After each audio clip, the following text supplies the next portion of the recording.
I'm going to appear on the Woodscopes. Wood. Is this Jim Rome? Is this 12 Wood? It is. You know what? You know how I said I was going to run you? Do it, dude. Rack him! Do it, dude. Rack him! Oh. All right, dude. Thanks a lot. Rack him! The Woodscopes was a blast. We chopped it up for nearly a half an hour. I enjoyed every second of it. Honestly, I am so happy that he went at me as hard as he did to do it, because I said Friday night, and I'll say it again right now, I should have done that much sooner. Ladies and gentlemen, the authority on America's pastime, jet passing. Jeff Taston, brother. How you doing? What's happening, my man? And don't mind me. I'm eating a hot dog with ketchup on it as we speak. Oh, I didn't realize I was talking with a 5-year-old. All right. Anybody listening to Scott Farrell? I heard a little bit of him on Friday. That guy is funny, man. Pharrell on the bench. How you doing, bud? What's happening? Eventually, after doing all these radio shows like in Miami and with Mancow and all the rest, I was working at Fox Sports Radio doing a national show, and then Howard Stern called and offered me the job. And so when I went there, I just did completely uncensored, the filthiest show you've ever heard in your life. It was the dirtiest thing you've ever even, put your ears on. Because I knew of you because of your fandom with him, and then people started bombarding me, all your fans or whatever, to do your show. So I finally thought it would just be cool one night to do it because I'm not a dick. So the Woodscope is tomorrow night, and I'm led to believe that Cruz Pedregon's going to take part. How about that? Oh, hold on, Cruz. That was amazing. Is this Cruz Pedregon? Hey, yeah, this is me. How you doing? What's up, dude? Am I on with the scope? You're on the Woodscopes! Friday night! Nice. Very nice. Dude. And Mikey Francesi. Michael Francesi, said by police to be a young, tough boss in the mafia. Say Francesi, who is only in his 30s, is the youngest mafia boss in the country and possibly the richest. Is this Michael Francis? Hello. That's me. And he said, tonight, Michael Francis, you're born again into a new life, into La Cosa Nostra. Violate this life and what you know about the life, and you're going to die and burn in hell like the sink is burning in your hand. Oh, my gosh. That's the oath. He said, do you accept? And I said, yes, I do. And that's how it started for me. We figured out a way to defraud the government out of tax on every gallon of gasoline. And I ran an operation for 7 years that wound up selling 500 million gallons of gas a month, and we were taking down 20 to 30 cents in tax money. So, we were generating $10 million a week at one point. So it was a pretty big operation, and I was the architect of it, and I eventually went to prison for it. Matt in L.A. on the Woodscopes tonight, as well as the lead singer of the Spin Doctors, and D.A. may or may not call the Woodscopes to take that beef to the Woodscopes. I don't remember asking you who was going to be on the Woodscopes tonight. That's called a segue, another radio term. I heard you mention Matt in L.A. I've got a radio term for you. 15 years ago, you got your shot at baseball. You got hurt. Jimmy Morris put his dreams aside. Hey, Coach, you want to throw? I'll throw a couple. Yeah, Dad, bring the heat. But sometimes, when you least expect it, oh my God! Dreams come back to life. I threw today. How hard? Pretty hard. Anybody want to tell me how we lost that game? You quit out there. We start winning, you try out again. All right. It started as a simple bet. It was this thing to get the kids to start playing. Don't hurt yourself. You just threw 98 miles an hour. Nah. It became the most incredible true story in baseball history. Dennis Quaid. Do you know how many guys can throw the ball 98 miles an hour? Yes. Not many. Walt Disney Pictures presents The Rookie.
What is up? It's Friday night. It's the Woodscopes.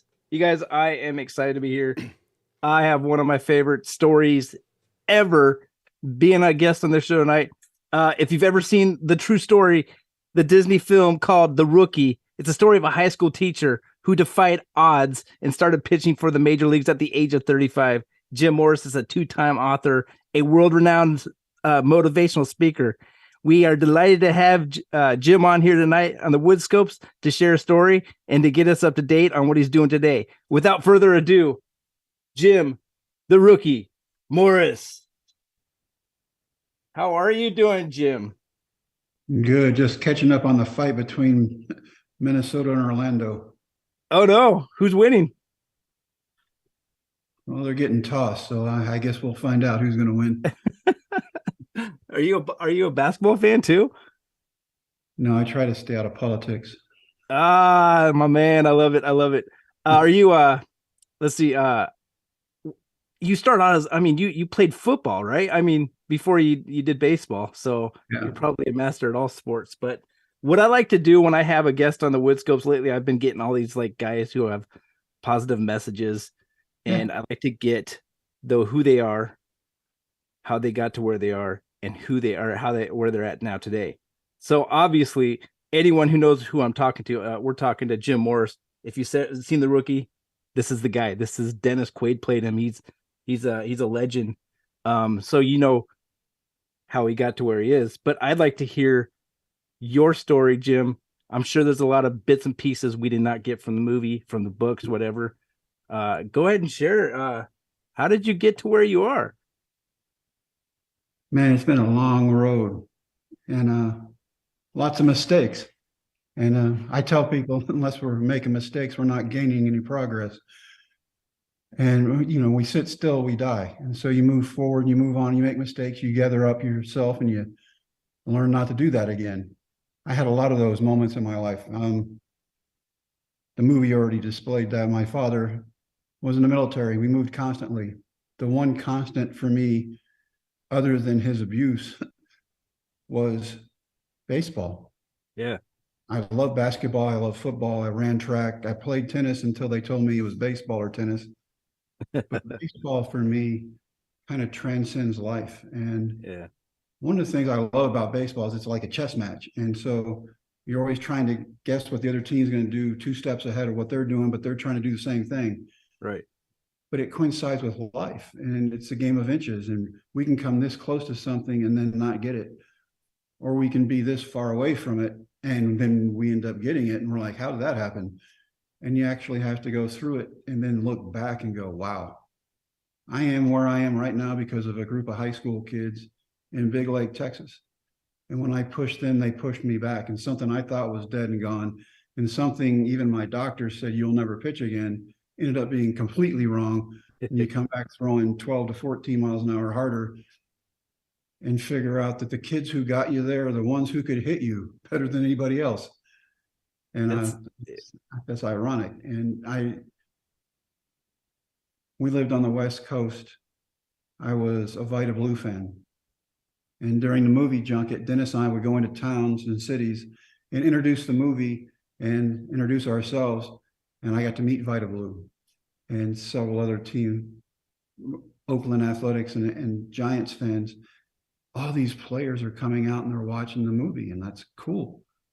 We go to Boston, and I can remember being a 10-year-old kid sitting in Fenway going, man, if I could get on that field one day and not even think that it would take me 25 more years to get there. What are the odds of that? And Hank Aaron signing a ball for me while we were there, my all-star team. Oh my gosh. And then sandlotting the ball because we lived in Connecticut. And what do you do in the snow when you run out of balls? You get another ball. Yeah. And so at 37, I'm ringing the closing bell at the stock market, and I'm doing it with Hank Aaron, who was like my childhood hero, who went above and beyond, and everything he did and still did it better than everybody. I'm closing it down. So I had to tell him my story. I sandlotted his signature. One of the nicest, most humble people I've ever met in my life. To hear him laugh like he laughed when I told him that story was priceless for me, because He's got a Hall of Fame career to throw up. I've got 22 games. Woohoo! But we share that common thread of baseball. And it doesn't matter if you're in Little League playing for a hot dog or you're a Hall of Famer. Baseball's baseball. Dude, it's the game that like it I don't know, it brings people together. I have a twin brother, and I have an older brother. He's much older than us, and my twin brother and I have always been really close. But we're, like I said, we're Royals fans. And when the Royals started getting hot in 2013, 2014, 2015, all of a sudden we're online with each other every single night. And it really did bring our relationship to a different level altogether. Like baseball, there's something magical about the game. You are 100% right on. I'm sure everyone in the audience who's watching this now. And by the way, we're talking to Jim Morris, the rookie, the legend. If you guys think this is a great interview, I would appreciate it if you just click that share button, get this going on Twitter or on Reddit, whatever you're on. Let's get this going. I'm sure there's going to be most people watching on the replays. But Jim, obvious. Let's chat about. Okay, so now your dad was not always the greatest father to you, and had you guys moving from state to state many times with you have a brother, right? Yeah, a little brother. Yeah, a little brother, and you just wanted to establish yourself on a baseball team, and found yourself like leaving midway through seasons and stuff like that, and then you have to move to a small town in Texas, and they don't have a baseball team. No, come on. Our football coach is in the High School Football Hall of Fame for 400 wins and 8 state championships. Said he'd rather watch grass grow than watch a baseball game. So we did not have high school baseball. We had summer league, 10 games a summer. Yeah. So, okay, so you go there, but you end up going to college and getting drafted by the Brewers, which I live in Wisconsin now, so I'm a big fan of the Brewers as well. I actually got drafted by the Yankees out of high school. Is that right? Oh, that's right. Yeah. The year before. Okay. They're like, hey, we drafted you in the 975th round. Here's nothing, and here's a plane ticket. But I wanted to stay close to home, and that really was never even my thought at that point, was because my grandfather was very sick with Lou Gehrig's disease, ALS.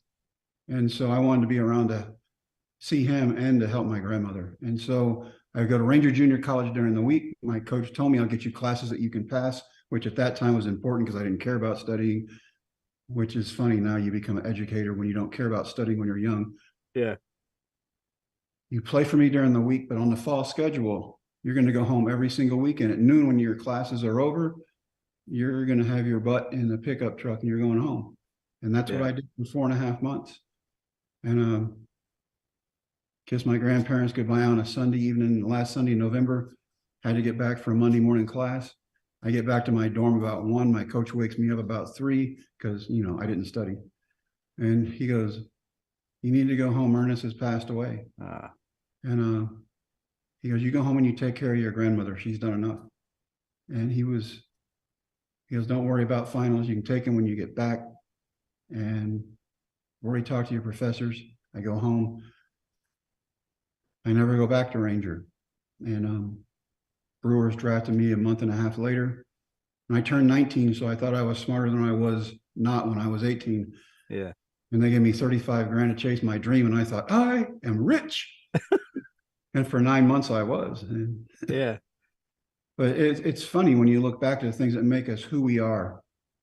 It's because of what we've chosen to walk through and not walk through. Yeah. Yeah. Drafted by the Brewers, show up spring training, my first spring training. I'm like, the whole organization is here, man. There's like 100 guys here. And I found out it was just the pitchers. I thought, uh-oh. And everybody was as good or better than me, most better. And, I'm striking everybody out at home. I'm like, turn the TV on in 5 months, I'll be on TV. Yeah. And I was not the product that I produced in my first spring training. And we had some guys whose backs hurt because they were running into fences trying to catch home run balls. Yeah. What happened? I struck out everybody at home. So everybody at home hauled hay and played football. But I'm going to set the world on fire. I just fell behind. We left Florida and I moved back home to be with my grandparents. I lost a lot of baseball time. But again, we wouldn't be talking right now if everything would have worked out the first time. Right. And we go through what we go through to see the other side. I was supposed to play professional football too when I went back to college. Draft comes and goes in 93. I don't get drafted. 2003, I'm doing a speech in Corpus Christi after the movie comes out. I am there with Nolan Ryan's son, Reed, who's there to bring in a team to Corpus. Me and then another, this is not racist anyway, I'm just telling you the breakup of the crowd. It was a Hispanic Chamber of Commerce. So there's like 3 white dudes and everybody else. And so I do the speech. Reed gets up, introduces the fact that they're bringing a stadium in and they're going to have minor league baseball for Corpus, which is huge. They're huge baseball fans. Yeah. Everybody gets their autographs, the pictures. Everybody leaves. The guy in the back comes up to me and he goes, I don't know if you remember me, but I said, sir, I've met a lot of people in the last few years. He goes, I was your football agent. I go, yeah, back at Angelo. Lost like 150 pounds. I'm like, man, you look great. He goes, well, the doctor told me I had to or die. I go, well, that's a deadline for you. And I said, do you still work with your daughter? He goes, yeah. And we heard you were coming here to talk. And I came up here to ask you a question. I said, ask me whatever you have on your mind. He said, in 93, when the Steelers were going to draft you in the second round to punt and kick, why'd you not call back? I said, what are you talking about? He goes, the Steelers are going to draft you in the second round to punt. Get out of here.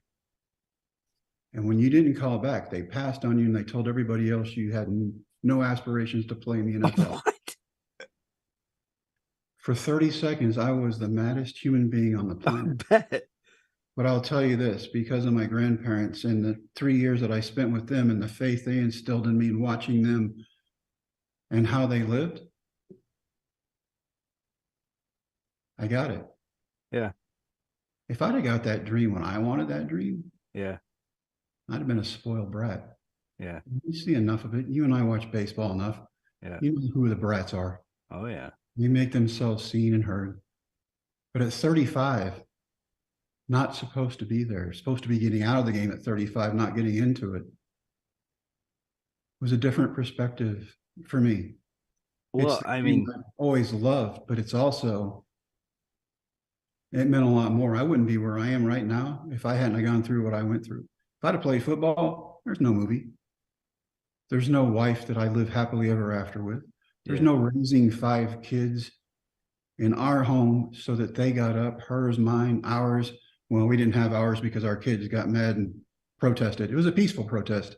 You don't need any more kids. That's all I got to say about politics right now. But we raised 5 kids. They're happy. They're healthy. Yeah. They're living their lives. And my wife and I have been married for over 20 years now. And yeah, it's the best thing that's ever happened to me. That's phenomenal. Like, just thinking about like the, obviously we've all, my wife will tell you, I watch that movie at least once a year. I mean, everyone has a favorite baseball movie. And I know, like I hear stories of like, Michael Orr was in The Blind Side and he didn't like watching it. I don't know if you like watching The Rookie or not, but for me, it's like, it's not so much like I love, Dennis Quaid and act. I love the story. And the scene where you're going, you made a promise to these guys, and I feel like we're just skipping a whole entire chapter. But you made a promise to these baseball players that they win districts, you're going to go try out for the Tampa Bay Rays. You had a sneak there. I don't know if that's a true story, how much truth there is in that movie. You had a sneak there. You get there, and I've heard you in other interviews talking about this, that when you threw a few pitches, like you thought they were shaking the radars because it was broken and you were pitching really slow. Your humility, even Dennis Quaid's, portrayal of that is so exactly what you're talking about, because you're not the brat. You're like the guy who, I want to take care of my kids. I'm just doing this because I made promises. You could tell this is a changed man, and you got there because of just being loyal to everything that you preached. You know what I mean? So, my grandfather had this saying, if you make a promise, keep that promise, because keeping your word is who you are. And you're going to be remembered for if you kept your word or not. So if you ever make a promise, you live by it, good or bad. I did, and the kids were right, and I was way wrong. I thought, I'm going to go be the fat dude who's over the hill who goes, I'm going to be a young kid now. And then I find out, wow, you're throwing 100. That's awesome. By the way, you're getting sued because you've been throwing 100 at high school kids too. And then you find out that's why the kids hit so well. Yeah. And then we get knocked out of the playoffs by a kid who can't throw out of a wet paper bag. And I'm the reason for that too. They were way out in front of everything. Yeah, they're swinging before the ball leaves his hand. Yeah, I think the biggest compliment for me teaching was the first day I took that job. The teacher next door came and introduced herself, and she goes, "And I don't like you." And I said, "Well, that's awesome." I did. She goes, "You're a coach, and all you care about is winning." Oh my God! She's the first person I got a letter from, and it was our IT teacher, and she was keeping her classroom open for those kids. And I know it sounds like a long time ago, and it was, so they could listen to me over the internet, pitching in Durham and then in Tampa. And so, is that right? She goes, "No, nobody has ever changed the lives of these kids out of any book that's ever been taught more than you have, given them life lessons." And I thought, wow, that is amazing. So you had just to reiterate, because I don't think we've mentioned this, but you take over the coaching job at the Reagan County. That's what it's called, Reagan County. And the coach prior to you, the last 3 years, had a total of 3 wins, 1 win each season. And you were like, okay, when I take over, I want to make sure I have that team that we beat every year. Yeah. But not only that, but you got these kids to like believe in themselves. Yeah, 8 players on a 9-person team baseball. How do you make that work out? And then the first thing you do is you do something that you're not supposed to do as an educator. You offer a free A in your class to anybody who plays baseball for you. And then when you have 2 takers and they can't play baseball, but they make straight A's, you go, okay, that gives us 10 kids. So I guess we're going to do this. Yeah. And then you teach them everything that is not expected of them. Yeah. Right. Our jerseys have our team colors. They're our high school colors. Our names are on these jerseys. We represent this school, this property, our team, our town, our families. We represent a whole lot more than what we think we do. And so we had to change the environment completely. And if I ask these kids, my grandfather also had this saying, don't ever ask anybody to get dirty unless you're already dirty yourself. Yeah. And so when the kids would run, I'd run with them. That's pretty much how we seeded and propagated the field. As we had our spikes on, and we'd seed the field, water it, and then run across it in our spikes. And there you go, we aerated it. And then we had a great field, and the kids did it, and they saw that, and that's their home. And we changed that, and they didn't want anybody coming in what they had built and beating them there. They just respected it too much. That's awesome. Tell me about the deal you made with them. They hear another coach talking to me, and I didn't know anybody heard this. This person said, "You will never teach these kids how to win. They're losers." Yeah. And then he put his finger in my chest and he goes, "And so are you, because you're too nice. You may be one of the best baseball coaches I've ever seen, but you're too nice." He destroyed 2 years of work in 90 seconds. Oh, wow. He wasn't there when I got there. He came in after I got there. Yeah. He was in charge of everybody. And that's what he told me. And other great lessons that we don't need to go into right now. But for that fact, so when the movie opens up after the Nuns, we lose 15-1 and 15-0. That's how it happened. What do we do? Stuff you're also not supposed to do as an educator. I send my kids down the line. I stood on home plate and I said a prayer. What can I do to help these kids? Yeah. How can I push them without breaking them? How can I get them to dream? How can I get them to overcome themselves so that they can see themselves succeed and not fail and set themselves up for success? And the answer was just like, boom, go down there and teach them what Ernest taught you. And that's what I did. I taught them lessons that my grandparents taught me.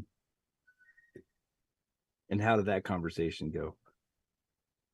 I said, you guys have to go out and live life. You can't let life live you. I said, if you have a dream, go out and chase it. Nobody's going to give you anything. And that's a problem we have even today. If with you and me, Jeff, we see this and we look out and we go, everybody wants it handed to them. They don't want to work for it. Yeah. If you want to work for it and it's worth it, you get to play baseball. You don't have to play baseball. Amen to that. This is your choice. And it's only going to go as far as you guys want to. And so we're going through this. I'm going to jump ahead real quick. You're A fine. few games later, we're winning, and we're winning by a lot. Yeah. And then we play terrible. And the person who had said what he said to me that the kids heard is watching everything unfold. We give up like 7 runs in 1 inning. And I'm like, timeout. And I didn't want him to hear anything I said to these kids. Yeah. I took the scorekeepers, the athletic trainers, all the players, everybody out to center field. And I said, we can play like this and we're going to go home. If you want to go home, well, let's do it now, but we're not going to embarrass ourselves like this. This is our home. People come here to try to beat us. We're not doing this. Yeah. This is going to be your choice. Stay and play the way this game is meant to be played, the way it's been played since the 1800s, or go home. We got up when we scored 30 runs. What? And no more was talked about that. He was furious because he didn't know what I said to him. I didn't yell. I didn't scream. I didn't curse. We can win or we can go home. Yeah. 30 runs? Yeah. Oh my gosh, dude. So like obviously they make this deal with you, coach. Yeah. If we have your dreams, we do our part, then you try out again. And I said, okay, I'm 35. I've had 9 surgeries. The doctor said after he cut out 85% of my deltoid, I can never pitch again on a professional mound or anywhere else. Oh, by the way, your moms feed me every time we get on the buses with fresh homemade tortillas. That is not exactly a playing diet. That's a coaching diet. Yeah, yeah. And on. They're like, but why are you telling us to chase our dream if you're not willing to do it yourself? Right. And I said, you're 18. You need to shut up. They said, Coach, what if we start winning? I said, I can't do that just because you guys win a few games. At 28, the doctor said you will never, ever pitch again, physically impossible. But Coach, the way you teach us the game, we know your heart's still in it. We know what the other team's going to do before they do it. We can't even hit you when you throw batting practice. I said, that's because you can't hit. I can't do this. What if we win a district championship? Again, I did what every parent does. And then I did what every parent does. I caved in. Yeah. You guys win a district championship, I'll find a trout. In the back of my mind, I'm going, you're old and fat. And it's going to be more embarrassing than you can possibly imagine. And then the kids start winning and then they start hitting me. And then I'm like, oh, this is going to be way more than embarrassing. I can't get high school kids out. Then we're playing for a district championship. We're down by 2 runs going to the last inning. And history would dictate we're not good there. Yeah. We score 6. We hold them to 0. We win. One of the best sights I've ever seen. They're hugging each other. They're hugging their parents, hugging the trophy. They're taking pictures. And for the first time in my life, I got all the lessons my grandparents taught me. And it only took me until I was 35, so men are slow, to get what he meant. It's not about me. It's about we. What can we do? How can we do this? How can we solve this? How can we win? How can we support each other? Then they said, Coach, it's your turn. It's your turn. And you were like, oh, shoot. Yeah, oh no. And I got to go do this. This is going to be way bad. And so I had found a tryout to go to at Dallas Baptist, 5.5 hours away. I got my 3 kids at the time. I'm going to get caught by my now ex-wife. I can't get away with this. Yeah. And every major league team is going to be represented. That's a lot of people to embarrass yourself in front of when you're old and fat. It happens that my father and I were talking at the time, and he goes, hey, on the day that you're supposed to go to Dallas, there's a tryout here in Brownwood at Howard Payne University. It says here the first 50 or 60 kids that get here get to try out. So you better get there early because they're going to count you twice. Thanks, Dad. Love you. Doug Gassaway, the scout for Tampa, he's there. When I drive my kids up, June 19th, 1999, left field line. I'm looking at all these kids getting out, tall, thin, athletic looking, brand new bodies, brand new gear. I look down at my gut, hanging over the elastic band of my softball pants, which is not the picture painted in the movie. Thank you, Dennis. Thank you, Dennis. I don't know what I've done here. And my son looked up at me, he goes, you made a promise. It's time to get out. And I said, you're walking home. He was 8. It was only 90 miles. He'd have got there eventually. But he was right. I get my kids out. We go sign up. Gasway looks at me, he goes, how many kids you bring the tryout? I looked down at my 3. I said, I got 3. He goes, no, 2 tryout. I said, I got me. I said, I made a promise to a group of kids that if they did something nobody thought they could do, I'd try to do something I know I can't. Yeah. Be embarrassing. You'll get a great laugh out of it, but I'm doing this. Either you're going to let me throw or I got to find somebody else who will, because I made a promise. Yeah. When I get done, he looks up at me, and this is when I had hair. Why didn't you just shave your head like every other? And I said, where were you 3 months ago, man? Exactly. He goes, they got to throw from the outfield. They have to hit. They have to be timed a 60-yard run. Do you want to run? I said, I don't run. Yeah. I'm a coach. I'll help you time them. And I waited for 4.5 hours while everybody tried out. Changed diapers, played games with my kids, had lunch, sunburn, all of it. We're in Texas. And then he calls me out and he hands me a ball. The next thing I know is he's coming up to me going, I don't know. I remember you at Ranger. You were a football star. Everybody wanted to make a picture out of. And I don't know what you've done your time off aside from eating. But the first pitch you threw without warming up was 94. Everything after that went up to 98. And I was stunned. I thought, you've got to be kidding me. But like every little boy inside that head, I throw gas. Yeah. And then the next one is, and you're an educator and you've been throwing 98 at high school kids. You're getting sued. Going to jail. And then I go home and he goes, don't be surprised if you get a phone call. It wasn't 1, it was 12. And they wanted me to come back and throw. And this is where when you make promises, you either keep them or you run. Yeah. And I call my kids and they're like, hey, they want me to come back in 2 days and throw again to see if I could actually throw that hard. If I do well, they want to sign a contract. I failed at that every single time I was supposed to be young and talented.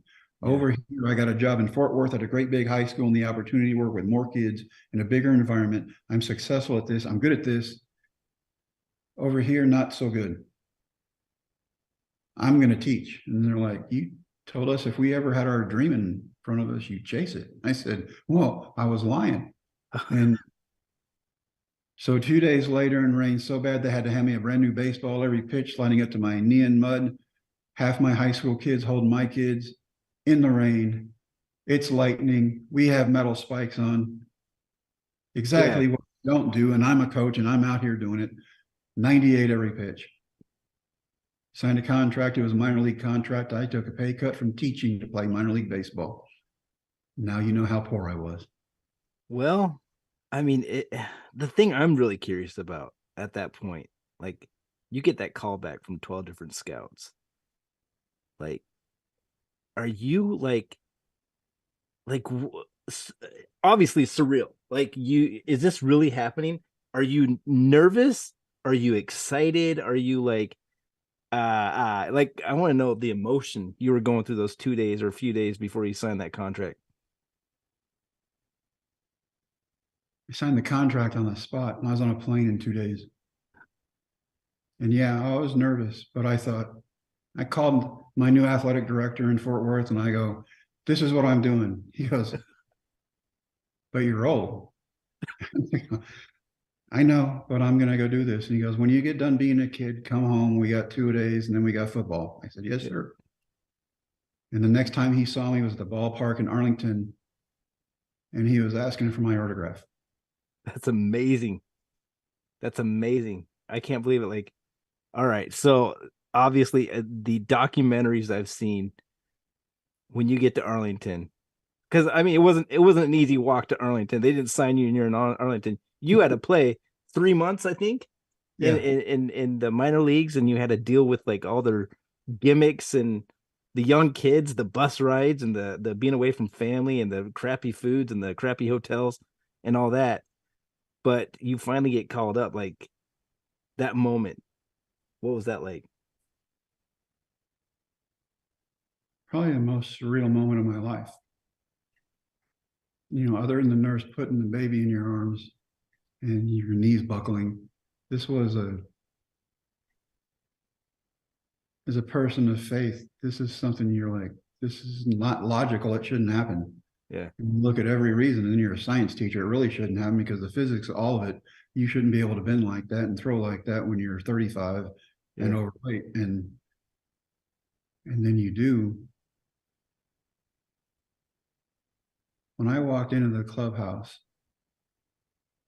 in Arlington, the first person to come up to me had just gotten his 3,000th hit a week or so before. And it's Wade Boggs. And they've been hearing about me all summer. He's like, that is the best story I've ever heard of. And I'm like, I'm still a fan and a coach. And I'm like, you're Wade Boggs. You like chicken. And he laughed at me and hugged me and walked off. And Fred McGriff, Roberto Hernandez, Jose Canseco. It was amazing. And everybody was so nice. It was just, I do not have a negative word to say about anybody. It was awesome. It was better. You have this dream when you're a kid. And then the first time you run in the pitch, it is so much better than anything you ever could have dreamed.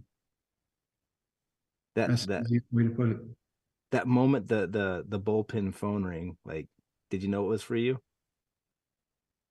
No, I thought, oh, they just want me to warm up in front of 40,000 people. I've thrown 3 days in a row in the AAA playoffs. No way they're putting me in. And you're in. Oh, I guess I have to go do this now.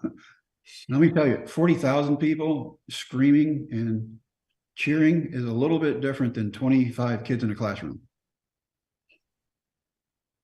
Well, no big deal. I mean, it's not like it should be nerve-wracking. You only get called in, and you have to face Royce Clayton for your very first batter. But that waltz you did from the bullpen to the mound, like, wow, you had to have been on cloud nine. Is this really happening? You pinching yourself all the way up there? It is bizarre because when I left the bullpen,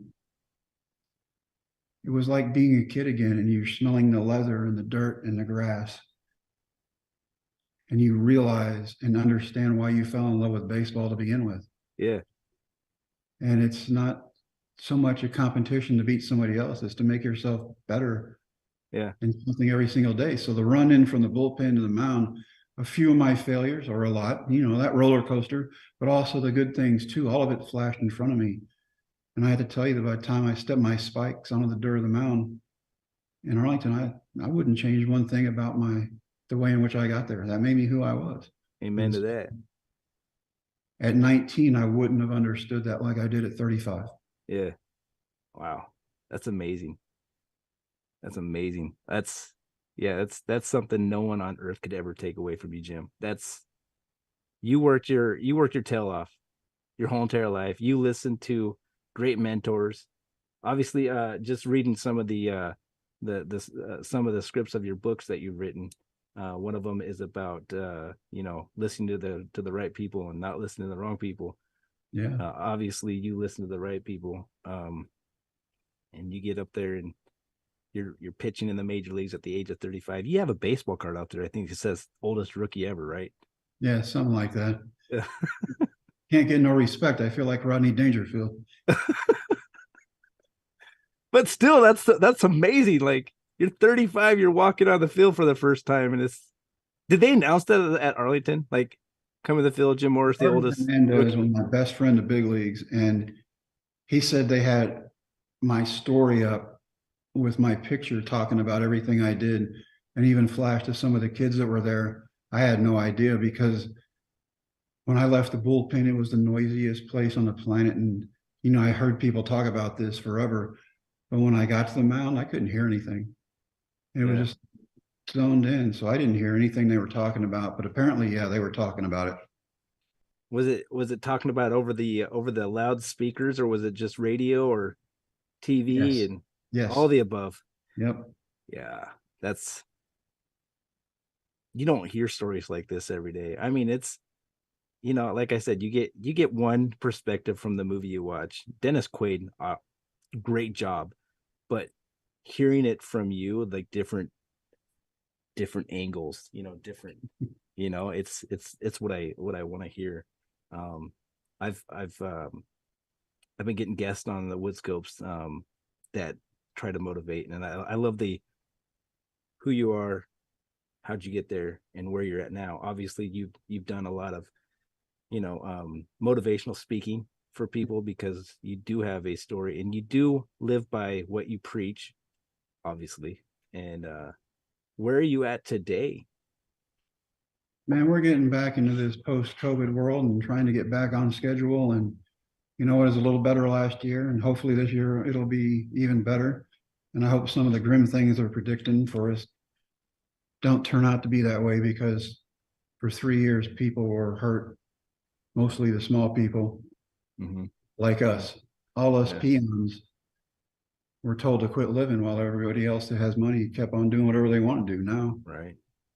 Now it's time for us to catch up, and then now we're going to do all this other stuff. Yeah. I want people to draw on their own power. I don't think I understood this as much before those kids talked me into it as I do now, that we can overcome so much more what we give ourselves credit for. Who knew? Who knew I would have to quit baseball because of something that would later be diagnosed as Parkinson's? And then for 15 years later, and numerous surgery, now they're saying, oh, you don't have Parkinson's anymore, and everything's fine in your brain and it's working great. We just have to try to be the best version of us. Hold on, I gotta stop you for a moment. This is something I haven't heard yet. They diagnosed you with Parkinson's? Yeah, I had a deep brain stimulator put in. I did not know this. Yeah. And now they're saying in 2001, I was out in LA working out with Dodgers at Dodger Stadium, or else at the Curl and Joe Clinic working out, either way. And then literally 5 days I drove from LA to Vero, where they still had spring training. I drove through Texas, saw my kids get there. First day of spring training, I'm playing catch with another lefty pitcher there. I'm afraid to play catch. I'm like, what happened? And we're doing bunting drills and we're doing pepper drills and everything else. I can't put a glove on a ball. I can't put a bat on a ball. I teach people how to bunt, and now I can't do it. And then running and everything else got messed up. And then you have all these nerve issues, and eventually diagnosed into Parkinson's, and too many concussions, and one being a boy, two playing football, being knocked out a couple of times, falling out of trees, car wrecks, and it just builds up. Wow. But for how somehow the brain equalized itself out. The only surgery I've had in the last 25 years that I volunteered for was to have my deep brain stimulator taken out. And my neurosurgeon, who's also a friend, made me wait 2 years to do that. And so we knew in 2018 that I was well, and I'd done the nuclear test and everything's fine.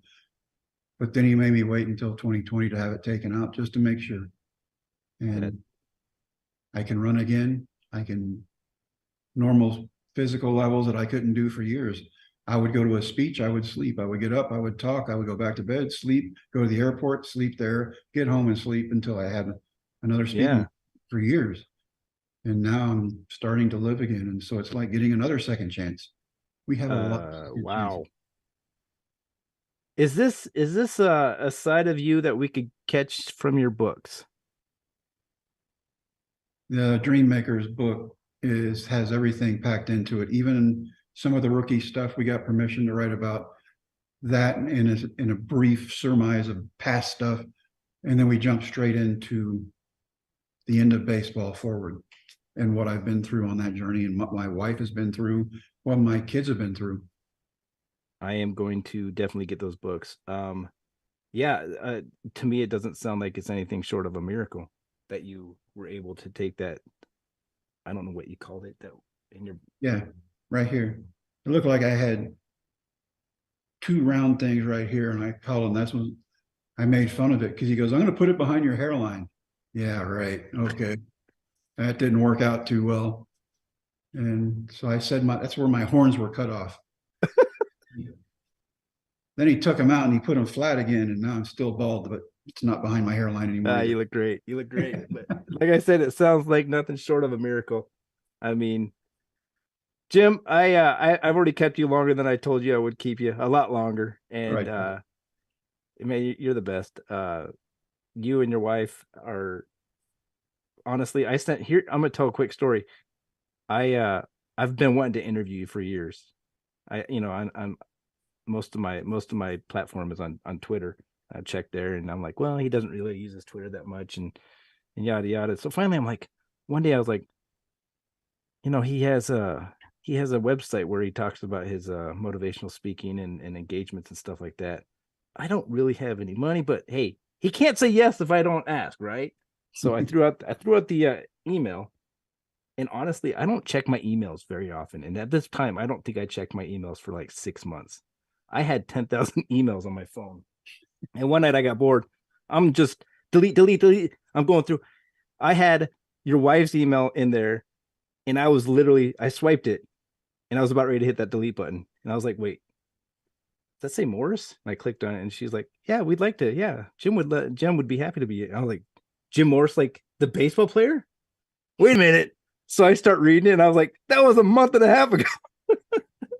So I respond to her a month and a half later. She comes back to me. She's like, you're going to have to remind me, who are you again? Like, okay. So I had to explain it to her again, but you guys are the best. I had a little conversation with your wife. She says you guys have I told her I had a special needs child at home, and she said you guys have a big heart for that kind of stuff. And, not many people, I shouldn't say not many people, but it takes a real genuine person to have a heart for people with special needs. And I love you guys for that. So, well, thank you. And best of luck to you. Likewise, Jim. I'm going to catch up with you again in the future. We're going to get updates. Anytime you have a new book or anything, I would love to help you promote it. Anything you want. I owe you the world, and God bless you and your wife. Thank you, sir. You're the best. God so bless you guys, this is Jim. You guys go follow him on Twitter or whatever platforms he's on. Go buy his books. Go watch the movie. It's on Disney Plus, I think. But God bless you. And again, thank you very much. Absolutely, man. Thank you. All right. Take care. Have a great weekend. You too. Jim freaking Morris, people. That was freaking cool. I easily get motivated by people like that. And that was one of the better ones. Haunted Horse, you have your mic on? I do, sir. I was hanging on every word. Gave me goosebumps. He is a natural storyteller. And maybe that comes from teaching. But yeah, he puts you can close your eyes and he puts you in the scene of what's going on. It was amazing. That was really cool. The chat was really Cindy made some comments. The chat was very enthralled with his stories as well. And people, you guys know that I'm horrible at reading these chats, and so I gave Haunted Horse a new job. I said, read the chats, and tell me the best ones, because I gave you Ryan's question. You never asked him. Did you text me a question? Yes, I did. Ryan wanted to know, as a motivational speaker, what was the best question anyone ever asked him. But that's fine. I felt like a dumbass because he's telling me about how Parkinson's. I was like, are you talking about yourself? Because I know his grandpa died of ALS, and he's talking about Parkinson's. I was like, wait a minute. In the limited research I did, I did not uncover that either. Yeah, and I was like, wait, I hate to interrupt you, but are you talking about yourself? And he's like, yeah, and he had something installed in his brain to, yeah. Dude. Let me read some comments real quick. So, Cody Ragdoll really loved the rookie. Now it's moving really fast. It wasn't. Jay and Humboldt could relate to his hairline. Bernie, Bernard Traffin, wore the Woodscopes. Yeah. Of course, Brian had his. You know who that is? You know who that is, right? Yeah, Burn Dog. He's chocolate. He's the guy that does the videos, man. I don't know the Chocolate one, but he made a song about me and Rit, dude. Yeah, and Hawk versus Rit. Yeah, he does all those parodies. Hawk versus Rit. But Chocolat is the one he did for Tom to the Munsters theme. I have to listen to that. Was that ever played on the Jim Rome show? Well, Albie literally dropped it today. He drops it all the time. So they'll play the Monsters, and then you'll hear him go, Chocolat, Count Chocolat. All right, That's Bernard, him. send that to me. Send that to me, or tag me on a tweet. I gotta hear that. All right, those songs are like ridiculous, but they're awesome. great. Like They're awesome. it's like watching a train wreck because it's so like bad, but it's so good at the same time. Yeah. That's why I like them. They're bad, good, bad. Do you remember that guy who like when YouTube first came out, and this black dude had a keyboard, and he's like chocolate rain. That I do not know. Chocolate rain. and like it was the weirdest thing, like, but you couldn't stop watching it. You had to watch it like 73 times in a row. Give me ones if you remember Chocolate Rain guy. I'm sure there's someone out there who does. Chocolate Rain. I think it's Chocolate. I'm pretty sure it's Chocolate Rain. 512 Lumber. He's the one that showed it to me. Oshkosh Tyler remembers that. Chocolate Rain. Are you looking it up right now? You should. When you get a chance, when we get a moment, let's put Chocolate Rain on the screen. It's probably all pixelated. It's like in Rain. Of course, I can find it. There he is. Hold up. Let's do this. I gotta unmute it because I didn't want to slip when I was running footage of Jim's first pitch. Okay, hold up. Right. I resized this. Hold up. I put his book up on the screen, and now I've got to resize this. There's the Chocolate Rain dude. I'm gonna get those books. I'm getting those books, both of them, by the way. I forgot to tell you guys the name of the books. I didn't see the second one when I was doing the research. I just saw the Dreammaker one. Dreammaker, the one is the oldest rookie. That one was out a while ago, and then the Dreammaker. Oh yeah, I gotta unmute. Hold on. Are we gonna get copyright infringement? Maybe. Chocolate rain. Some stay dry and others feel the pain. Chocolate rain. A baby born will die before the sin. Chocolate rain. What the hell The is school this? books say it can't be here again. Chocolate rain. The prisons make you wonder where it went. Chocolate rain. Build a tent and say the world is dry. Chocolate rain. Zoom the camera out and see the light. Chocolate rain. Forecast to be falling yesterday. Chocolate rain. That's good. We're probably getting our show shut off now because of. Well, no one said that we were muted. That's what I was looking for. So. All right. So the other thing is, if you read the text when he's singing, you see him doing this number where he's singing, and then all of a sudden you see him go like this. And it says a caption on there. It says, "I moved my head away so that you won't hear me breathe." How old is that? That dude's got 1.1 million followers on his YouTube page. I'm going to go with 2007. I mean, we're Holy talking shit. early YouTube, like when YouTube was first out. And okay, here's my theory in life is that everyone was like, when TikTok came out, I was like, "Oh, that's such a kid." That's the way they talked about YouTube.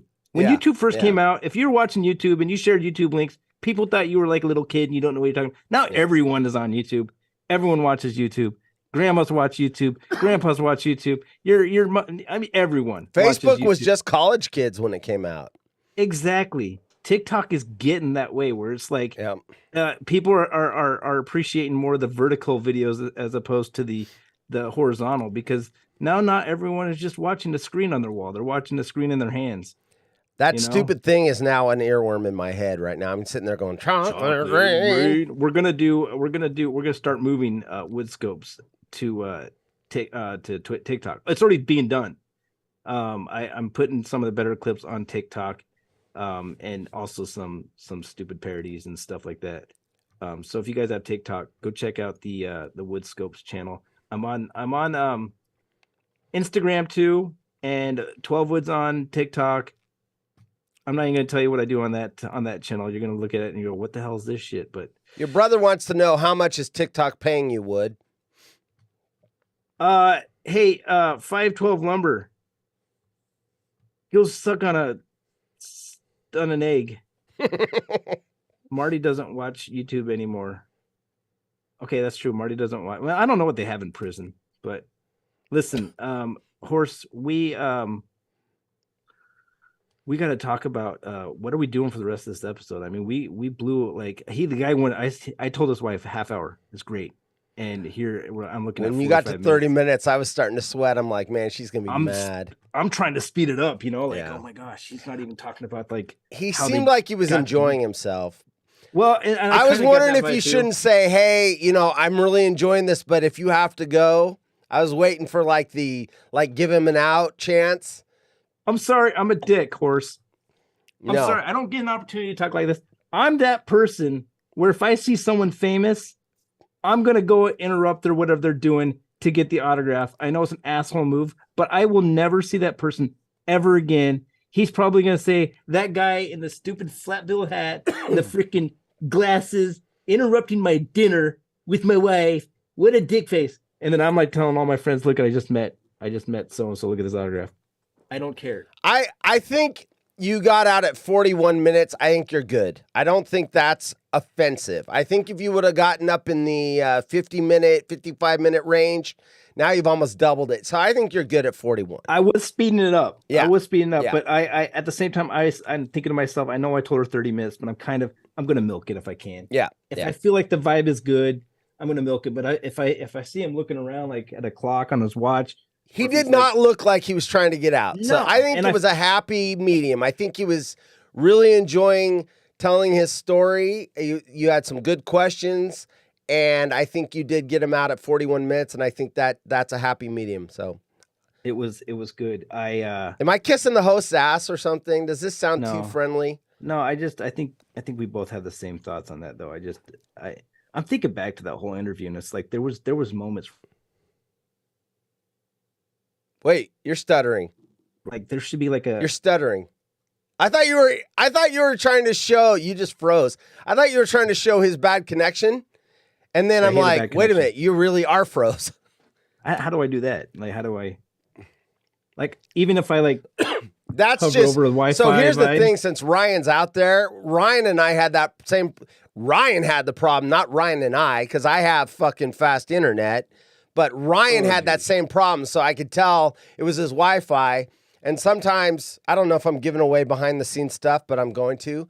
When Ryan's wife hops on the internet and like she's doing she's doing a Zoom with someone else, it takes his little bit of bandwidth, and then he starts pixelating like our guest did tonight. And then you notice that you saw your own image above his. That's what happens when your Wi-Fi is getting strained out. We have a new person in the audience. I just want to say, I would say, hey, Vuja's Flipper, but I'm going to go. Morning. Here's a motorcycle rider going over a cliff, dying. Who doesn't have you automatically turn on Twitter and automatically it's going to be Vuja's Flipper or something that freaking Jesse in El Paso does. I don't know. It you know what it takes you this is like the For You page. It takes you right to the ones you know you're going to watch. So good job, Chris. Sorry, Ryan. He corrected me. His wife's not hopping on Zoom. She's hopping on her OnlyFans account, and that's when he loses his bandwidth. Listen, I learned recently that there is a difference between the Cameo website and OnlyFans. One your shirt is on and one it's off. Well, I thought, OnlyFans, you want to talk to your celebrity friends, but the reason I found out is because when I was on Cameo, none of them would get naked. So That's totally inappropriate. That's totally inappropriate. I came up lascivious, with that. salacious, outrageous. I made that joke up today. I did.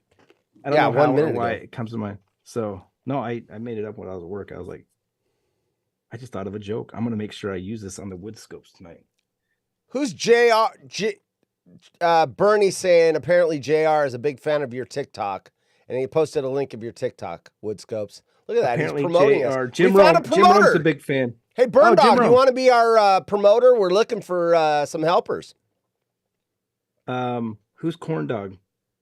Did I miss something? Corn Dog? I don't see a corn dog. My twin brother is saying I gotta watch what I say because my family they were watching this. Shoot, and I dropped an F-bomb. My mom and my older brother, let's be real, my mom doesn't care. I heard her, she called someone a bitch one time in front of us, and I laughed my ass off. The following program is intended for mature audiences. My mom is the sweetest person. I gotta tell you something, man. I grew up in a family where we were raised right up here. You know what I mean? Like all of us kids were, and we have such a great connection still to this day. And like when I hear people like Jim Morris talking about how his dad was an abuser and shit like that, like I can't relate to that, you know? So yeah, I was lucky to have a good childhood. My parents divorced when I was 7. That's probably my only trauma, but I had good parents. I can't imagine having an abusive parent because you can't go anywhere. You're stuck. That's your parent. I mean, now they can pull you away. You can't hit tilt on the pinball machine and get a new one. Your mom says I'm here in chat. Where is she? She's watching from YouTube. She's over there by herself in YouTube. Her chat's not coming onto the Twitch though. Because she's in the bot should be there. It is. There it is. Wait. I don't see it. Where? Takes a second. I get it because I've got the restream chat. Yeah, I get it 5 seconds fast. I get it 5 seconds faster than the host does. All right, are we opening the Zoom link to anyone? We can. Does anyone want to come in? Who wants to come in here? Is Liz in Fall City in here? I actually went to sleep. She sent me a DM before, and I don't read people's DMs, but I'm going to read this. She goes, OMG, I'm so tired, but going to persevere. That was 3 hours ago, so I think she fell asleep. All right. Well, let's open up the chat and let people in here. Who wants in? Who wants in? Either DM me on Twitter. I want to catch up with Ryan and see how his connection is going with Grant Napier. DM me at Haunted 00 Horse. Let's go, he says. My twin brother. Anyone else? Dude, anyone else? Hey, dude, tell a joke. I love this sound drop. Tell a joke. Say something funny. All right. Why did the chicken cross the road? Because.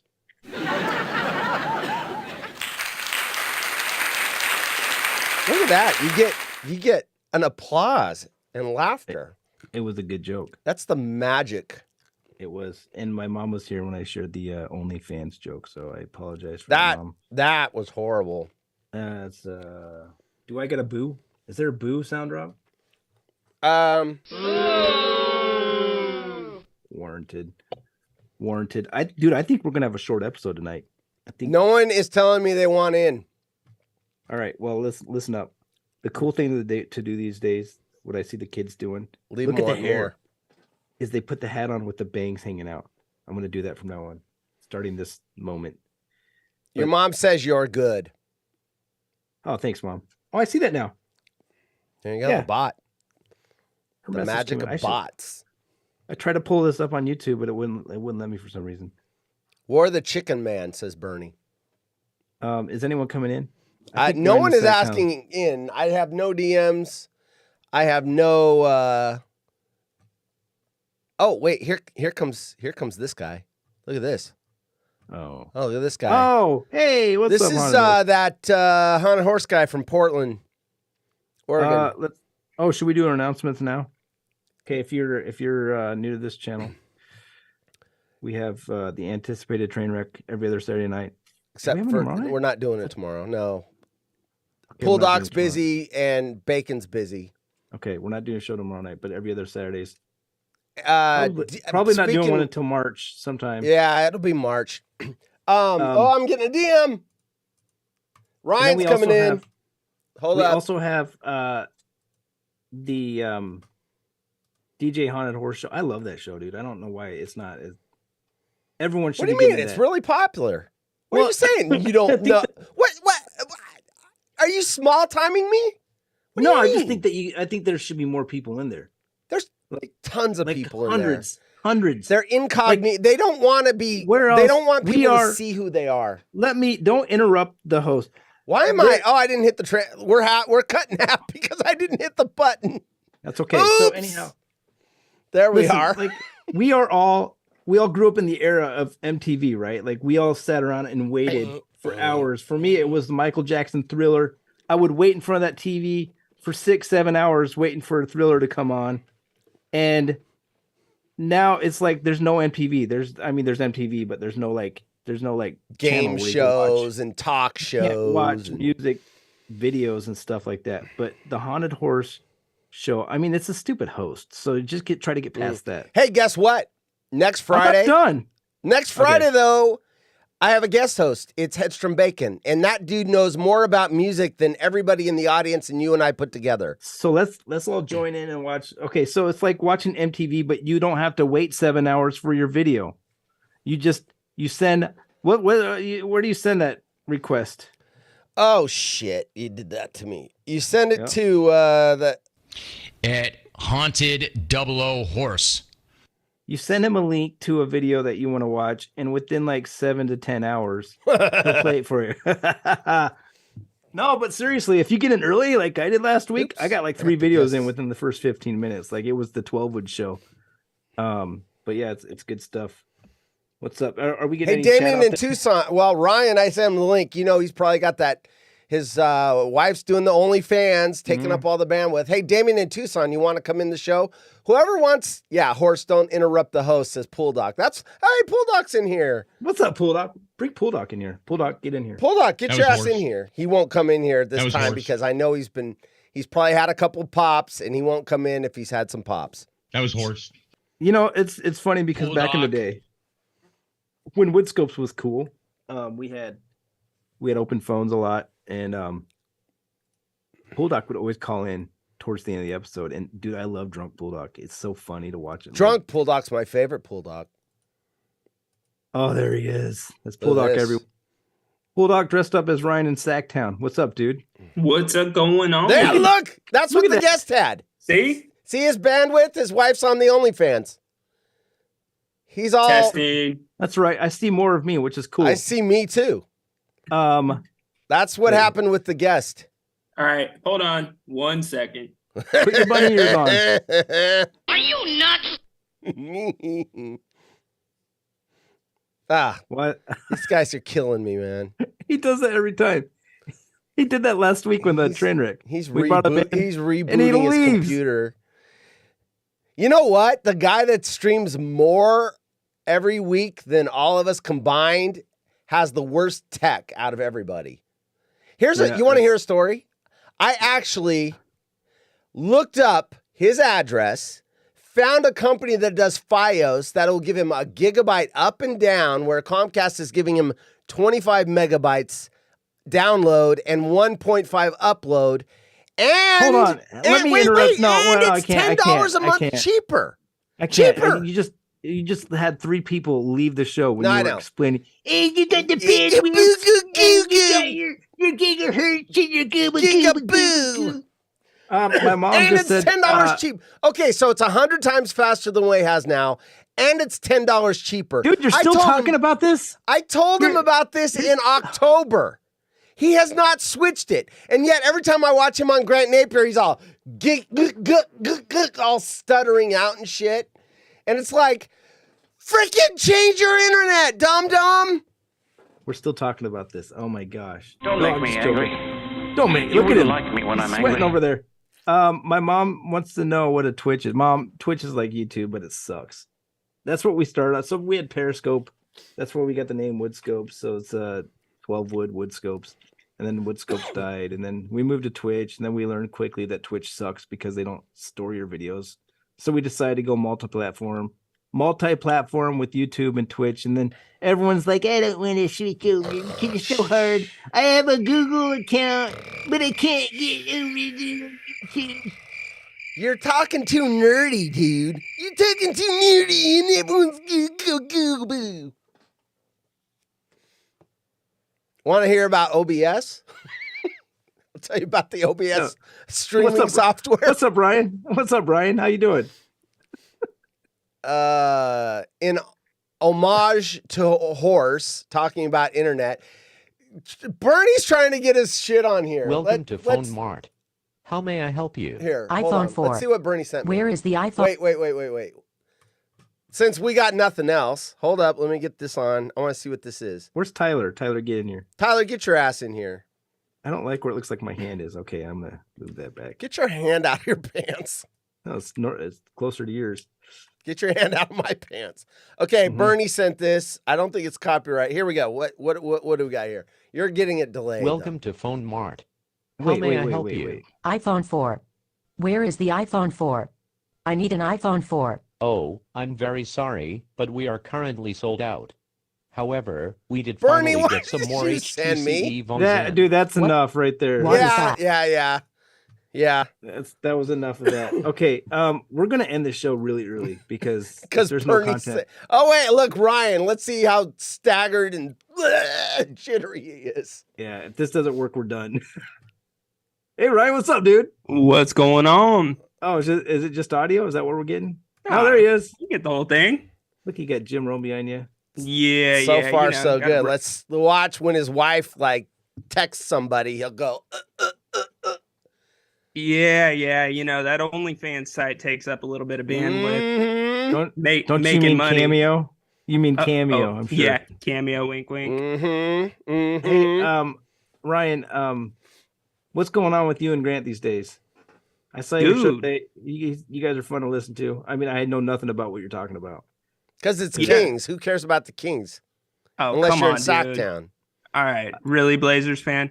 No, things are rolling. We're running 2 live shows every time they play. We got a halftime show, post game show. Then Monday, Wednesday, Friday, we got an afternoon show. We bring on guests, so it's all going really well. That's a commitment. What they have, like 76 games a year? 82, not including the playoffs, which we'll probably make this year. So yeah, we're doing some work. It's been really cool. Yeah. If you guys enjoyed Jim Morris on the Woodscopes tonight, you got to check out the episode with Grant Napier. That guy was awesome. He just did not stop talking. I was like this, just listening. Did not say a word, and it's like Grant Napier he should just host the Woodscopes. I loved it, man. I freaking loved it. But yeah, you get to work with Tim side by side twice a day. So far, he hasn't really recognized who you are because he would have fired you a long time ago. I'm just kidding, man. You guys are doing great. I loved it. I tuned in. Grant's getting fired up. He's talking about the Sacramento Kings being woke, and I was like, "Yeah, dude, freaking lay it down, bro." Yep. He doesn't lay back. I mean, he's an open book, and you got to have him on again, Wood. You guys weren't having an interview; you were having a conversation. I know we could do it again easily. I don't want to wear out the welcome though. That's the problem. Not as soon as he saw that tweet I put up today, he's like, "Okay, we're gonna plug him," and you were gonna get plugged whether you knew it or not. Nice. So he really sounded really gay, didn't it? Yeah, well, not that. I knew what you meant. Kind of plug again. All right. Wait, what? So listen. Okay, so, if Grant Napier comes on the Woodscopes, what do we talk about? I mean, we talked about like the best stuff. I mean, it's like trying to go for the same. Like you can't get there again, can you? Oh, that's a good point, Wood. You know what? You can go I think for we what. could. I think you could. You could go for what's next, and you know what? You can bring out the funny side in him too, and that's when it gets really. No, I good. was joking when I said that because when I was watching you guys tonight, he was talking about his favorite moments while he was broadcasting, and that's stuff we didn't get into. Oh yeah, we were serious. Yeah, we were serious, and it was like, dude, he's talking about how he got fired. Dude, you guys, if you don't know this guy, he broadcasted. He was sitting on the court side, front row. 32 years, 31 years. I don't 32 years. Sacramento Kings, one of the greatest basketball teams in the NBA. Front row every game. God, that sounded okay. Game. He's calling play-by-plays. Everyone listening to him on TV, national television, local television. He was on every day. He gets fired because he sends out a tweet. Because one guy sends a tweet saying, "What do you think of Black Lives Matter?" And he goes, "All lives matter." He was not being racist at all. He gets fired after that many years. And thing I want to know, Ryan, and I didn't really get into this with him, is there going to be a settlement soon?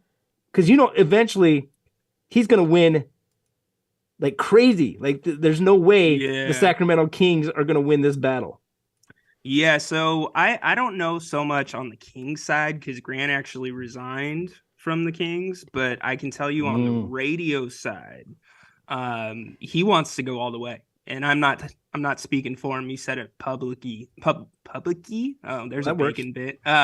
He said it publicly that he wants to take this all the way to a jury trial. So probably would the other side like to settle? Yes. Is it going to settle? We'll see. That makes sense because then it's like it all comes out like not because you know what's going to happen if he settles, non-disclosure. He's not allowed to talk about anything or whatever. And then your name's still a little smeared. So by having it go to a jury trial and then winning the trial, he can still talk about it. Because they're going to make him, they will try to silence him for money is what they will do. Yeah, absolutely. Very common story. Here's the thing. I mean, how slandered is his name now? I think it's increased his popularity. Yeah, I don't think it is at all. He's just not gone back to the NBA. He's found another little niche that he likes doing. Yeah, he's doing a good job. Him, you, Sean Salisbury on the regular.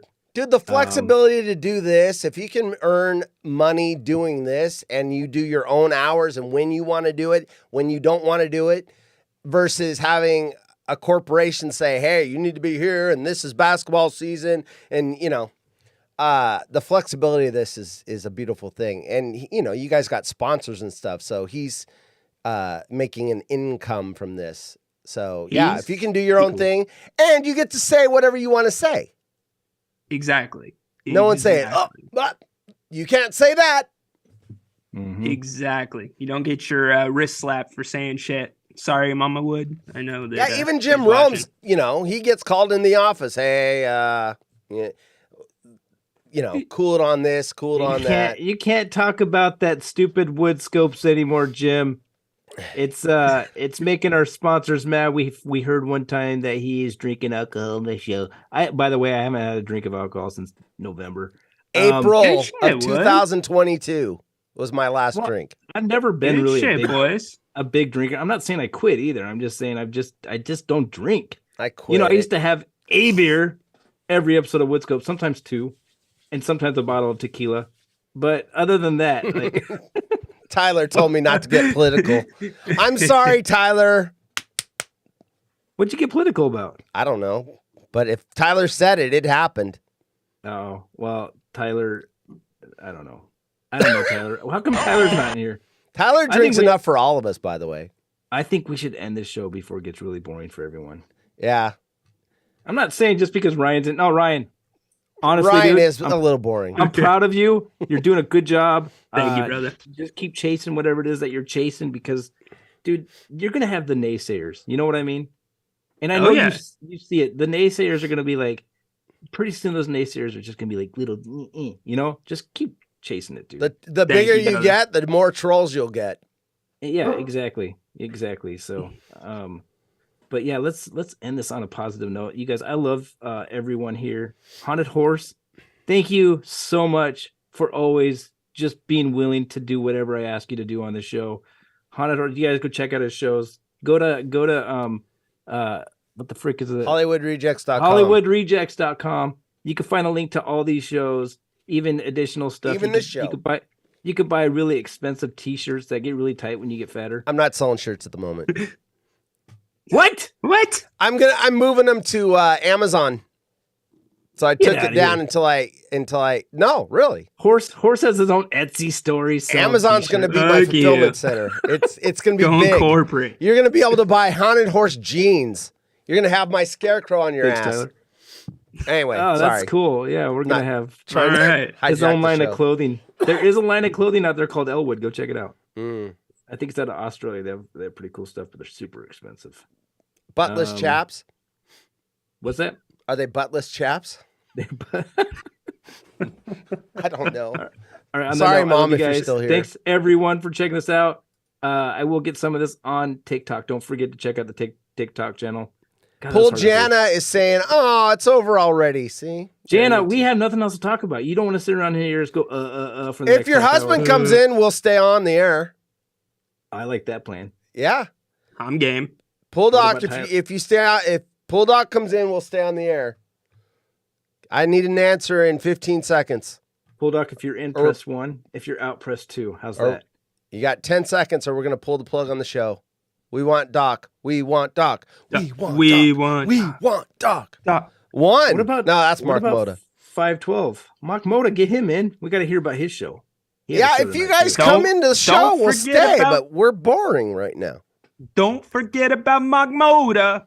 I could get my cell phone out and just put up the microphone. Pool Doc wants a link. Here you go, buddy. Yeah. All right, the show continues. All right, we're in. I'm gonna go take a nap. You guys help me host. You the need show. to go to the pee. Go for it. This has actually happened. We've had Woodscopes, and I had to go to work the next day, and it was like 2 a.m. Oh, you have to work? No, I don't. But okay. I had to work one time after the smack off night, and Lef, Evan, Benny, Beeks was in there. We had it kept. I'm going to bed, guys. I think Horse, were you in that night? And then I'm going to bed. You hooked. I had to freaking keep pardon my language. I had to keep the show going. I went to bed. It went on for another 4 hours. It was. We had Vic in, or did you? What are you doing? Right? I'm saying links to everybody. Chocolate rain. Oh, like on the train wreck? That was good. That was a great episode, by the way. Which one?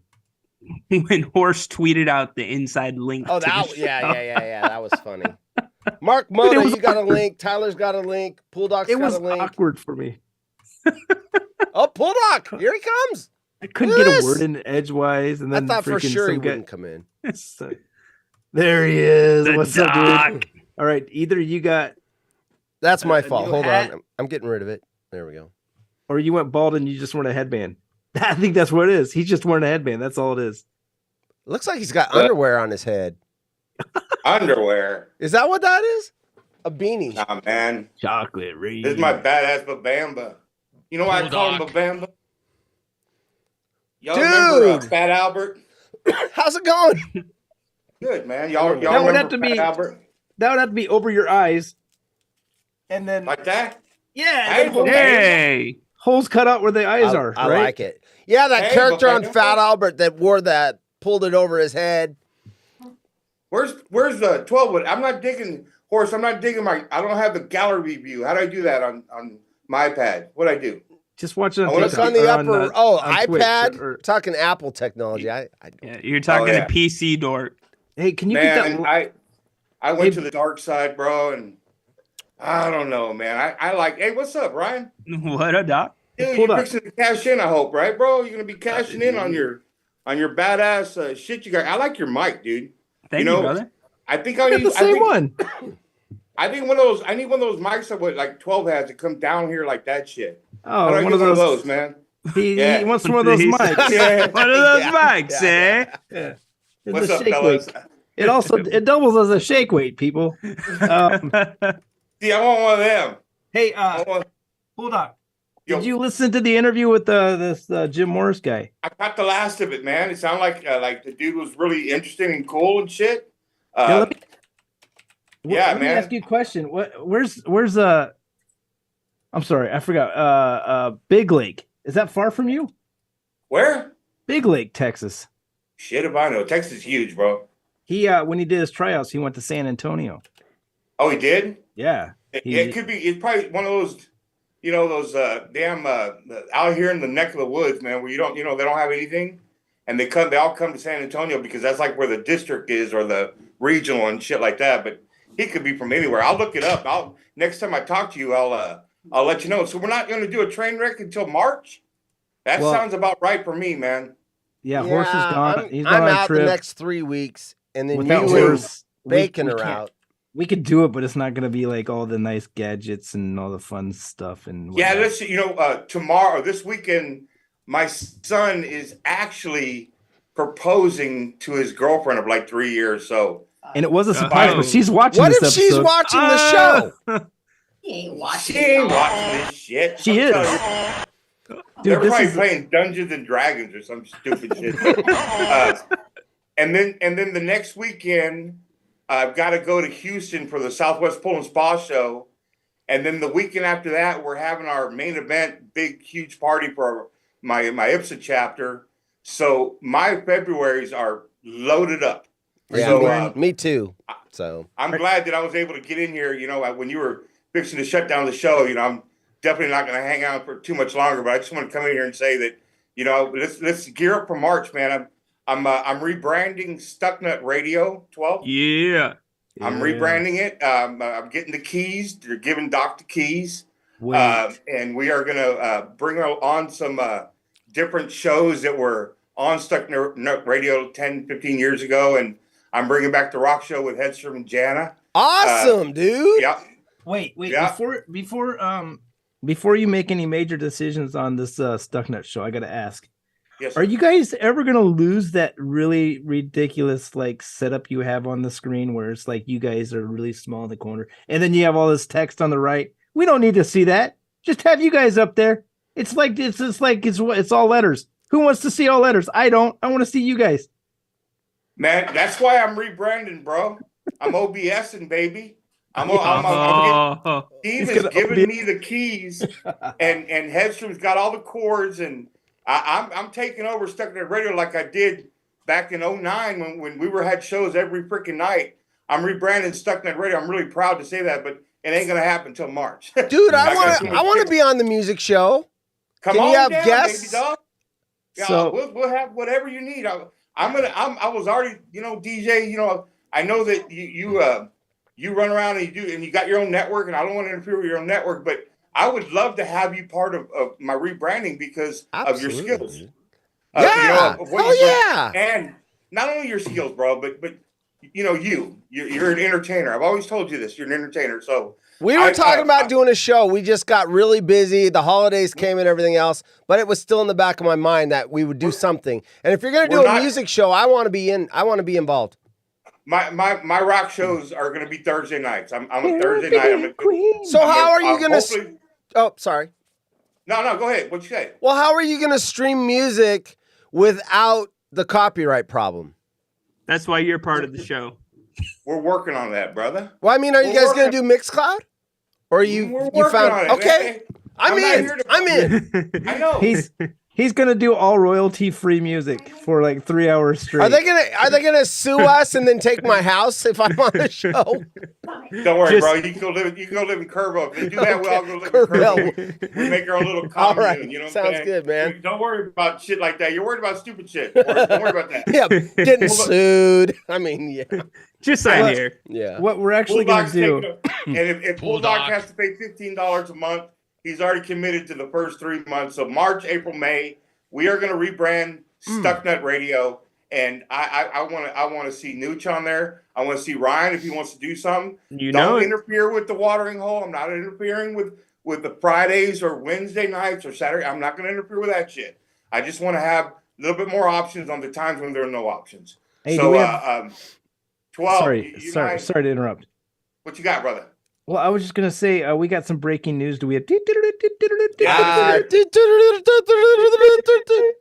Damien in Tucson wants to know when's our next auction. Yeah, that was definitely. That's all I got, dude. Man. That's a train wreck, dude. Hold on, I sent you a breaking news video to throw on here. Yeah, but I can only do that when you're the only one on the screen. See, I'm screwing it up for you, 12. I gotta get out of here. Screw it up. Wait, say hi to Tyler before you leave. Bulldog. Bulldog. What's up, Yes. buddy? How you doing, man? I'm hoping that you're going to be part of my relaunch, bro. I'm hoping. What do you mean, your relaunch? What are you relaunching? I'm relaunching Stucknut Radio in March.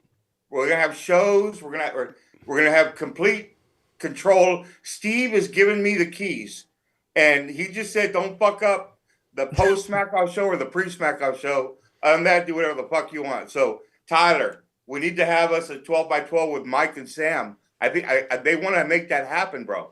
So we can make it happen. We're gonna do the 12x12 on. Is this Is this really breaking news? This is gonna happen. I got Horse's commitment, bro.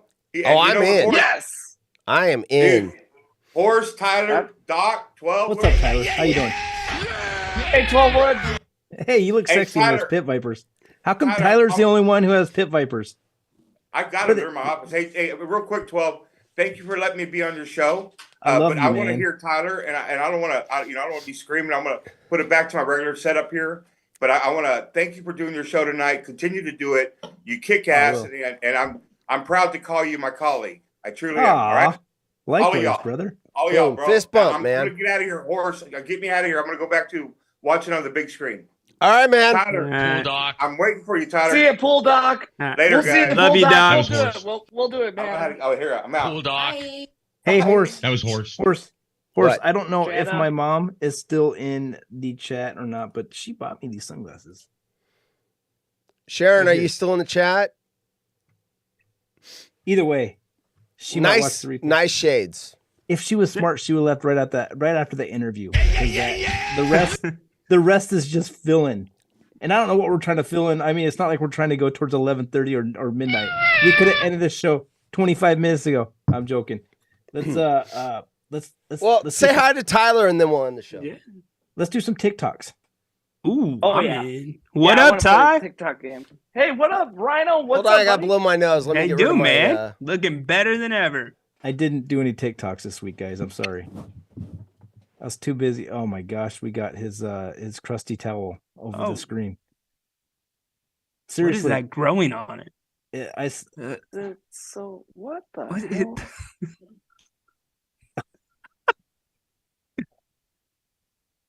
Now he's muted. Wait. Is that a What's going trash on? can now? Let me just talk for him. Keep your mic off for a second. I got my garbage can, and now I got my thing on mute. I said this is 2 days worth of Kleenex from this cold I've got. Yeah. I What's up, forgot I Mike muted my Crew? mic, so you couldn't hear me blowing my nose.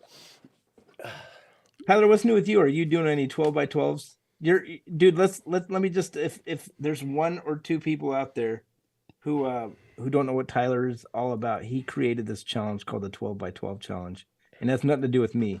It's you got to drink 12 Busch Lights, Bud Lights, whatever it is, a 12-ounce can of whatever that is, whatever you got, and 12 tacos. No time limit. You just have to do it.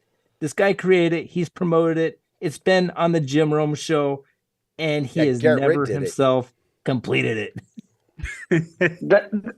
This is true. I've never completed it, but for a fact, this evening I do have a few followers in Oshkosh. I was out and about having my fish dinner, and these girls recognized me from a couple months ago. I'm like, "Hey, what's up? 12x12 challenge," and they looked at me, and then they double looked, and they're like, "Oh yeah, the tacos, Taco Bell." I'm like, "Yeah, did you do it?" They didn't do it yet. It's going to get on Twitter. It's going to get viral. It already is viral. We got Rit to do it. But it's not as easy as it looks. I can't complete the challenge. I can't. You were but a I can half do the beer- a taco away from finishing. Yeah. Horse, the tacos get so rancid after a long time of sitting outside. 8 hours. 8 he fell hours? asleep. Yeah. He fell asleep on a lawn chair in his yard.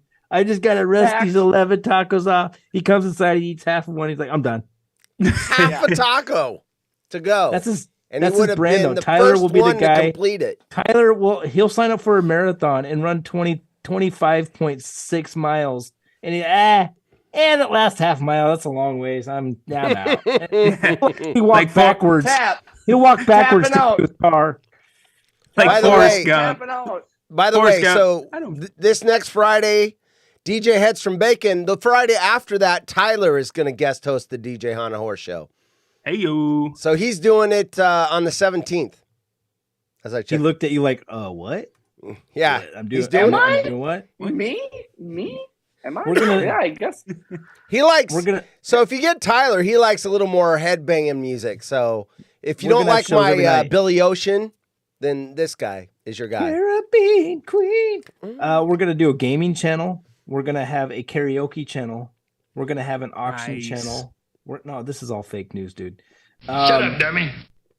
But we should have an auction channel, dude. The We auction just have channel. Every night. I thought you had an auction channel. We had an auction like segment on the train wreck one time. That was fun. Haunted horses DNA going for 1 penny. Do I hear 3 cents, 4 cents? No, that's the wrong website, Horace, man. Nobody wants to buy that shit. Oh, not only underwear or socks. You keep that shit over. You keep that shit over there on Cameo, dude. All right, that's cool. All right, you guys have a great night. I'm out of here. Have a good night. All right, we out. No, I don't know. What do you guys want to do? Hey, well, no, I think we should get some DJ music going. Let's go. We can't on these channels. Do it. I'll do it. We will. Oh, you're saying I should fire that up? No, dude. The after party. Well, you can. Party, I'll do it. I'll play. Is your OBS ready? Who wants to hear it? I'll jump in. Oh yeah, absolutely. All right, absolutely. all right. So there might be one or two who don't know how to find this. Okay, like we said earlier, get a pencil. Let me know when you got it. Press 1 if you have a pencil. Wait, I'll put it on the screen. The paper. Hold up. Does an Apple Pencil count? Yes. Okay. Yes. Rhino, you go to Hollywood. It's on the screen right now. .com. And oh, by the way, someone's auction. We said something about the auction. We're going to do an auction again. Yes, that was my favorite idea. 12, the auction channel. Let's do it. Okay, so people love the auction. They just don't like donating to the auction. Is where you go and you click on the DJ. What is it? DJ what? Live Mixcloud button. Live Mixcloud. You could go watch Tyler host a few 20-30 minutes on this. Well, it ain't going to be 20-30 minutes. We're going to get Freebird in there, and that's going to take about 15 minutes, and then we'll shut her down. As long as Tyler wants to go just go out there, check it out. It's really cool. Let's end this shit. Let's go on a good note. I love you guys. Thanks for coming in. Love you. And thanks for anyone who shared, anyone who did any retweeting. I owe you guys. This show is for you guys. It's not for me. I mean, it's for me. I do it too for myself. But Ryan, keep up the good work with Grant Napier. Haunted Horse, thank you for doing the the what do you call the production shit. You're doing good. And thank you all for watching. 12 Woodscopes tonight was phenomenal. I can't wait to chop up the best parts of that one. That was fun. So I love you guys. Have a great weekend and God bless you. Bye bye. Mwah, mwah, mwah.